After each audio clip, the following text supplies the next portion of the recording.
dreams. If you don't know this about me, I'll tell you why it was such a big dream of mine, right? My mother is a black woman, Xhosa woman from South Africa. I grew up in South Africa, right? Molweni. My dad is a Swiss man from Switzerland, white man, right?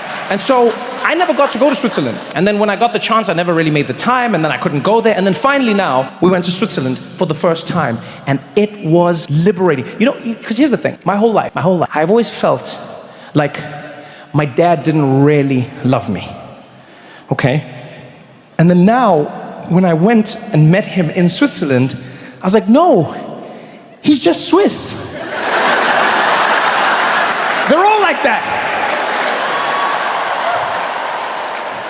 It was a bit weird though, I tried to surprise him though. Right? I tried to surprise him by learning German. We hadn't seen each other for a while, and because he speaks German, I thought I was going to surprise him on the trip.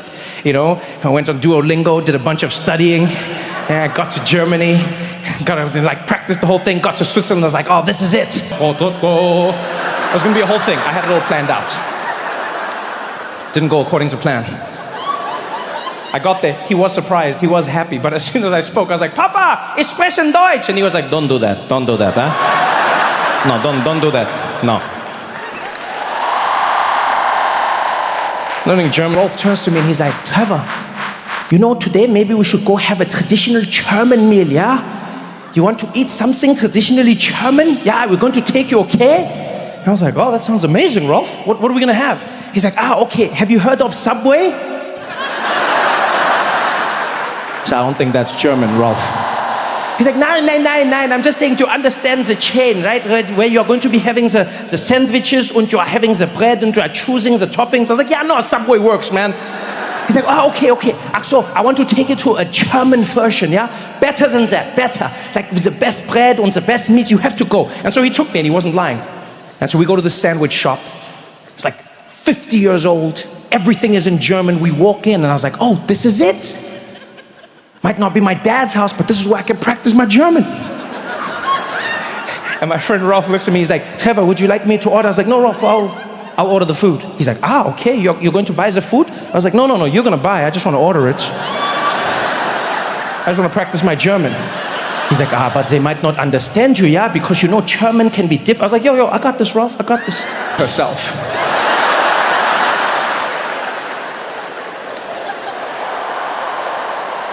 I'll never forget the look in that woman's face. I was devastated. Rolf thought it was hilarious. The whole ride home, we're in the car, he's killing himself. Oh mein Gott, der schwarze Hitler. Oh, Trevor, can you imagine if Hitler was black? It totally wouldn't have worked, yeah? It's like you are about to invade the meat section. Oh my God. Oh, you should have. I was like, Rolf, it's not cool, man. I'm in pain right now. He's like, calm down, Trevor, calm down, yeah? Indulge me meine Schadenfreude, okay? He actually taught me a new word that day. Yeah, never heard it before. Schadenfreude. German word. Schadenfreude. Right? It means to take great joy in the pain and suffering of others. Pretty insane word, right? Schadenfreude. Why would you want that? To indulge in others' pain and suffering. Why would you? But then when I thought about it, I was like, it sounds terrible, but we all do it. Yeah, every single one of us in this room, we all experience Schadenfreude. You know? We all do. You know when you have Schadenfreude? It's when you're driving on the highway, yeah? And you're cruising along, everything's going well, and you look over on the other side, and the traffic is packed up. And you get that little feeling inside, like, I made the right choices in life. That's Schadenfreude. You know what Schadenfreude is? Schadenfreude is what happened when black women saw. That's Schadenfreude. That was one of the funniest things I've ever seen in my life. At all. You realize the only thing that changed is the color of her skin. This part of the color of her skin. The hair's red. The body is fish. That doesn't remind you of the Little Mermaid? That was the main thing that you recognized the Little Mermaid? Really?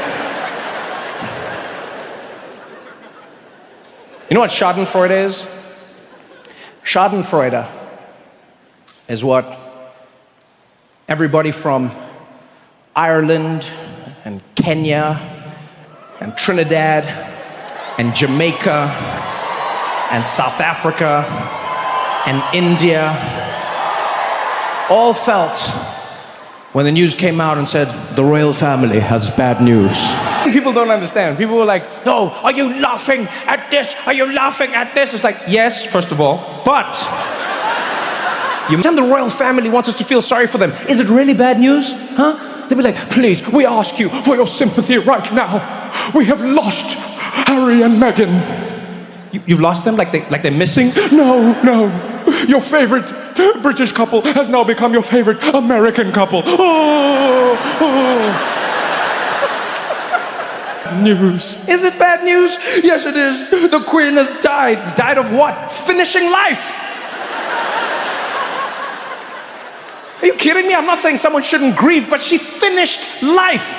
Do you know how many human beings don't get to do that? She finished it. She died as queen. Died of what? Old age. That means you finished the game. Done. Credits are rolling.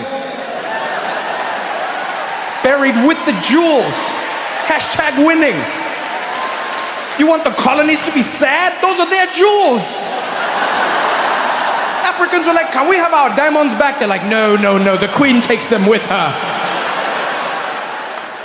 You kidding me? People are like, well, I mean, this is not the time to be talking about her. You shouldn't be saying bad things about her. It's not, you shouldn't be speaking ill of the dead. No, that's exactly what you should do.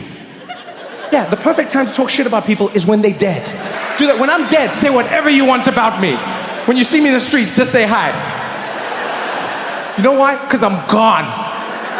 Like, oh, these people up there and they're dancing on her grave. Yeah, that's what graves are made for. That's why they made them flat. Winning. She's got some of the best dancers dancing on her grave. Huh? Could you imagine Africans coming in and they're just there, huh? Doing their thing. And the Irish are like, we're up next. Hey. Now it's our moment. Finally, everyone from the Caribbean, murder she wrote.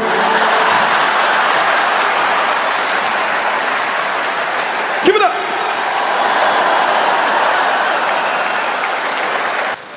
I used to love watching horror movies and then judging people when they made stupid decisions.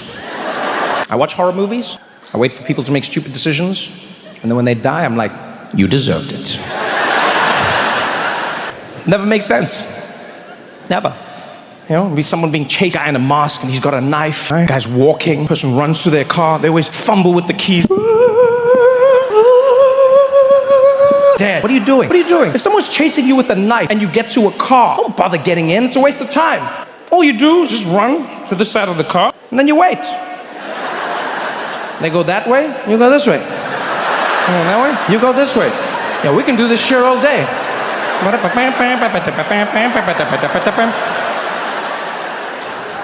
People make the dumbest decisions in horror movies. I don't get it. My favorite is when people just have to hide. That's all they have to do. They just have to hide and shut up. For an hour and a half, they can't do it. Like in that movie, A Quiet Place. Have you watched that? One of my favorite movies of all time. Yeah? The one there, chilling. Just be sitting there playing Xbox quietly. No. There's always that baby.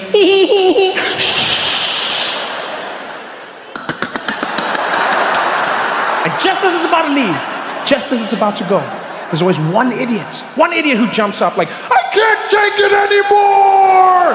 Come get me! Ah, dead. You deserved it. Because I never got it, right? I never understood. Why? All you have to do is wait. You just stay inside for long enough and the danger will subside. Why can't you do it? Why is it so hard to just stay inside? Because we all hit our breaking point. Pandemic made people crazy. I thought we were all going to come together. That's what I believed. From all the movies I watched as a kid, I thought if humans were ever threatened with an existential threat, we would abandon every single fight we were having and we would come together to win. You know?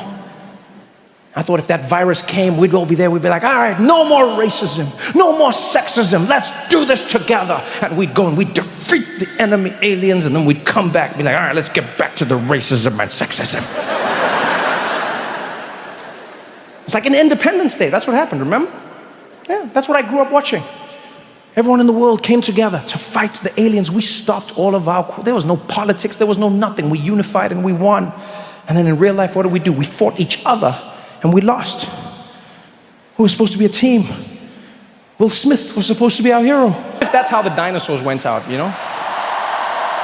Maybe they just couldn't agree on anything.